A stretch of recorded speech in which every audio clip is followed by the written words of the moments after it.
Tax बकाया है और नगर निगम का करीब 400 करोड़ रुपए का टैक्स बकाया है। निगम कमिश्नर ने डिफॉल्टर की लिस्ट तैयार की और डिफॉल्टर की लिस्ट में कई सरकारी विभाग शामिल हैं। इसमें शिक्षा संस्थान और औद्योगिक इकाइयां भी इस लिस्ट में शामिल हैं। ये बड़ी खबर है। तो पानीपत में नगर निगम में प्रॉपर्टी टैक्स डिफॉल्टर्स ऑन की एक लंबी लिस्ट कमिश्नर के द्वारा तैयार की गई है। इसमें लगभग 400 करोड़ रुपए का निगम का टैक्स है जो कि बकाया है। डिफॉल्टर्स की लिस्ट में जहां पर शिक्षा संस्थान औद्योगिक इकाइयां हैं, वहीं सरकारी विभाग भी इसमें शामिल हैं। और नगर निगम कमिश्नर डॉक्टर पंकज की ओर से बताया गया है कि पानीपत में लगभग 400 करोड़ रुपए का प्रॉपर्टी टैक्स है जो कि बकाया है। इसमें सरकारी विभाग के साथ साथ शिक्षा संस्थान औद्योगिक इकाइयां भी शामिल हैं।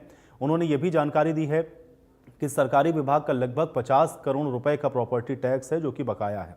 इसमें शुगर मिल पर 4 से 8 करोड़ रुपए, बिजली विभाग पे 7 करोड़, हरियाणा शहरी विकास प्राधिकरण पर भी करोड़ों का बकाया है।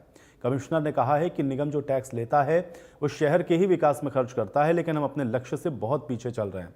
कमिश्नर ने यह भी कहा है कि इस साल लगभग 35 करोड़ रुपए का टैक्स इकट्ठा करने का लक्ष्य रखा गया है। उन्होंने ये भी बताया है कि बड़े डिफॉल्टर्स को 2 नोटिस दिए गए हैं। इसके बाद भी अगर कोई टैक्स जमा नहीं करता है तो फिर माननीय हाईकोर्ट और यूएलबी के निर्देशानुसार डिफॉल्टर्स के बिजली और पानी के कनेक्शन को काटकर टैक्स वसूला जाएगा। पानीपत में अप्रोक्स 400 करोड़ के आसपास का जो हमारा प्रॉपर्टी टैक्स और फायर टैक्स है वो काफी ग्रुप्स पे, बड़े जो इंस्टीट्यूशन है या प्राइवेट इंडिविजुअल है उन पे बकाया है। इसमें से करीब 50 करोड़ के आसपास हमारा जो गवर्नमेंट के इंस्टीट्यूशन है उन पे बकाया है और बाकी प्राइवेट इंडिविजुअल या उनकी फर्म्स पे बकाया है। तो इसको जैसे कि हमारे ऊपर से भी डायरेक्शन आई हुई है, साथ के साथ हमारे म्युनिसिपल एक्ट में भी है कि किसी भी म्युनिसिपैलिटी को अच्छे से फंक्शन करने के लिए उसके लोकल फंड का जनरेशन बहुत जरूरी होता है, जो हम टारगेट से काफी पीछे चल रहे हैं। इसी सब को ध्यान में रखते हुए हमने यहाँ पे टैक्स कलेक्शन की कार्रवाई को तेज किया है और अपने जो हमारा टारगेट है उसको पूरा करने की दिशा में कदम उठाए जा रहे हैं। तो करीब शुगर मिल पे हमारा 4 से 8 करोड़ के बीच में बकाया है। तो हमारा बिजली विभाग है उसके कुछ बिल हमारे इंटरनल एडजस्टमेंट हो जाते हैं, जहाँ पे हमारी स्ट्रीट लाइट वगैरह जलती है, पार्क्स में हमारे जो इलेक्ट्रिसिटी सप्लाई है वो एडजस्ट हम कर देते हैं। इस हिसाब इनका भी 3 से 7 करोड़ के बीच में इनकी बकाया है। साथ के साथ जो हमारे अदर गवर्नमेंट डिपार्टमेंट है जिनकी बिल्डिंग्स है उनसे में रेगुलर टैक्स कलेक्शन मिलता रहता है। उनको अभी आने के बाद मैंने खुद एक इनकी रिव्यू मीटिंग ली है। बहुत सारे डिपार्टमेंट ने बड़ा अच्छा किया है, जमा भी करवाया है। जैसे पुलिस विभाग का करीब 88 लाख के आसपास बकाया था, उन्होंने पिछली बार भी काफी जमा कराया, इस बार भी काफी जमा कराने की हमारे पास उम्मीद है। तो सुमित हमारे साथ जुड़ गए जानकारी का साथ। सुमित, नगर निगम का करोड़ों का टैक्स बकाया है और अब इसको लेकर के डिफॉल्टर्स की जो लिस्ट है वो भी जारी की गई है, क्या जानकारी है?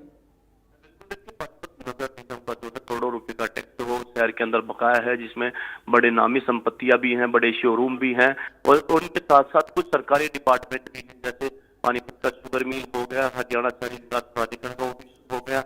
ऐसे कुछ कार्यालय हैं जिन्होंने अभी तक टैक्स जमा नहीं करवाया है। शुगर मिल का भी 4 करोड़ के आसपास टैक्स है।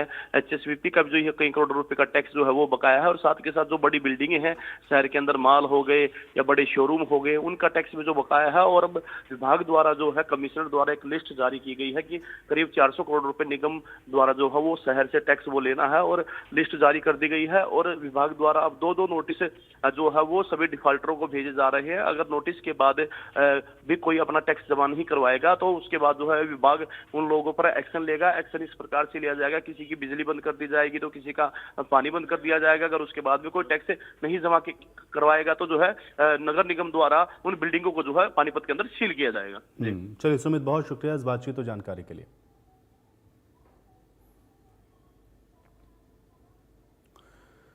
तो करनाल से खबर का रुख करेंगे, जहां पर केंद्रीय